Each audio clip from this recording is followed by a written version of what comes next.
Hey, welcome back. Thanks for watching. So just got word that Hulk Hogan's passed away. And then that's on top also of Malcolm Jamal Warner, which everybody knows him as Theo Huxtable.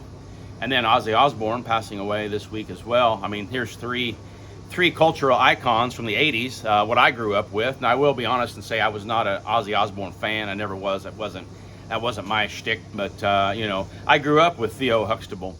I grew up with Hulk Hogan. And, you know, those marked my generation growing up in the 80s, you know, and obviously, you know, with Theo or Malcolm being my age, I think he might have been a year younger, but nevertheless, you know, we were contemporaries as far as that goes. But seeing the clips of the Cosby Show and the different things that were playing in retrospect of him dying, you know, it did take my memories back to that time growing up in the 80s. And then obviously now with Hulk Hogan, you know, it takes your mind back to a simpler time, perhaps. I mean, I think anybody that grew up in the 80s longs to go back to the 80s, probably the way that people that grew up in the 50s long to go back to the 50s. But now I will say my brother and I, we were big wrestling fans, but we were more into the NWA in the Mid-Atlantic, the Jim Crockett Promotions, which if any wrestling fans from the 80s will be familiar with that as well. And we also watched a lot of Memphis wrestling, with Jerry Lawler and Jeff Jarrett, and boy, I'm bringing back some memories now. Bill Dundee, but our big thing was WTBS on Saturday nights, watching NWA. You know, had Jim Cornette and Tony Schiavone, and Ric Flair and the Four Horsemen and Rock and Roll Express. A lot of those guys, Road Warriors, the Mulkey Brothers. Anybody remember the Mulkey Brothers? Anyway, but these culture icons dying has brought my memories back to growing up, you know, just starting out working, you know. I mean, this channel's dedicated to retirement, but, you know, I started my first real paycheck job in 1986, which was when the height of all this stuff that I'm talking about was going on.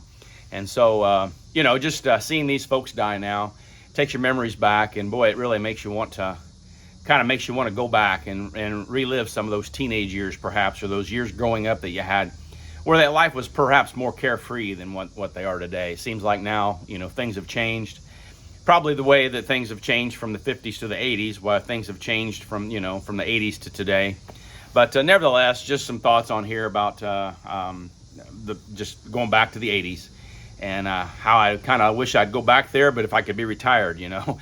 I guess in a way, being retired, kind of living my teenage years without pimples and stuff. How's that? But nevertheless, just something to think about. You know, we watch the Cosby Show every Thursday, and we watch wrestling every Saturday just about. And so put in the comments, you know, what was your routine like in the 80s of an evening? You know, what shows did you watch? You know, I can remember we watched Newhart and Cagney and Lacey and Family Ties and Different Strokes and Silver Spoons, you know, all these shows. Let's see, we watched Magnum P.I. and the A-Team, you know, was big, and we were big into that. My brother and I especially was big into the A-Team. Those shows really come to mind as far as how we spent our evenings. A lot of times I'm trying to think of some other shows, but none come out. Cheers, you know, was another big one, obviously. Wings was one. I don't think we watched it as much, but what was the one with Kate and Allie? You know, we watched that with Ari Myers. You know, she was my age, so she was kind of cute, and we kind of watched that show because of her. But nevertheless, you know, just growing up and thinking about all the memories and all the things that you did between the age, probably the age of 10 to the age of 18, you know, and all those things that you did, just kind of takes you back. So these three icons dying, just again, it's got my memories going, and looking forward to the future. But it's always good to look back to the past and enjoy some of the things that you had when you were young and carefree. So anyway, with that, I'll close. I'll say God bless, and thanks for watching.